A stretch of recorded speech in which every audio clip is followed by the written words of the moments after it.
updates. Now, we were talking last time about the state of the entertainment industry, in particular, how movies are being pushed back because of, delays, apprehension of generating low revenue, so that, movie theaters are having a difficult time. They've reopened, some have reopened, some have closed because they don't have any blockbuster films that they can show to the public. So one such company or movie theater company, Regal Cinema World, has chosen to remain or to close their movie theaters indefinitely or temporarily, sorry.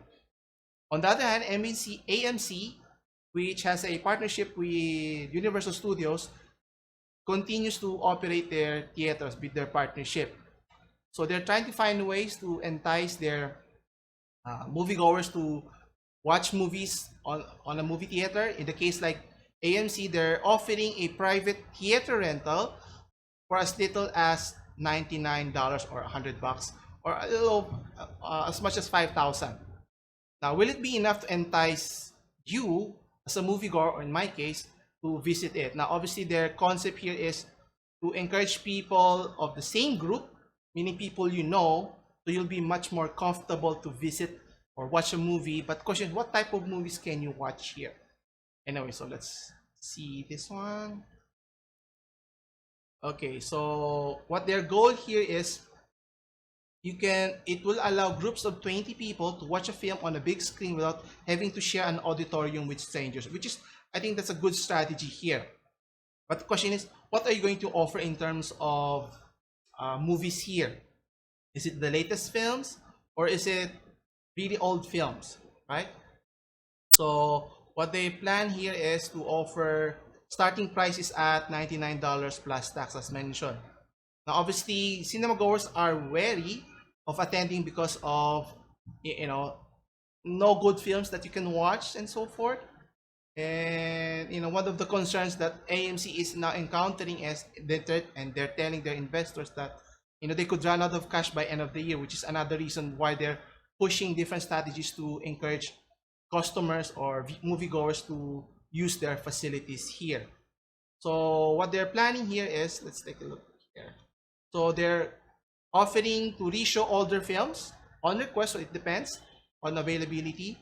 Now you can watch older film as much as $99, as mentioned earlier. In the case of a newer film like Tenet, it costs between $150 to $350. So $350, that's around 20,000. So for each person, 1,000 pesos. Would it be worth it? Maybe, maybe not. It would be cheaper just to watch it at home. But again, obviously they could make it or market it as a big activity for many companies here. But obviously companies are shifting their strategies to work from home rather than congregating in one place altogether. So I don't know how effective would it be. And obviously they're still pushing for continued operation, not like with Regal here as well. So obviously as a moviegoer, I love watching movies, but is it enough to convince me to risk going to watch films? Not any good films at that. Now, if there were blockbuster films like the latest one that was supposed to be released, which was pushed back already, Wonder Woman, then there's also, or was it the last, no, not last James Bond, but the last Bond for Daniel Craig and so forth, right? So if there's no compelling reason, it's very unlikely that people would, flock to movie theaters. Now, there would be some who would still flock regardless of the situation, but it's not the majority, and I think that's the main problem from AMC. And should they consider closing shop temporarily? And with what Regal is doing, I think that's the right way to do. Now, obviously, jobs would be lost, but it would be better to be lost temporarily rather than making it permanently, right? But it is what it is. So companies has to adjust their strategies.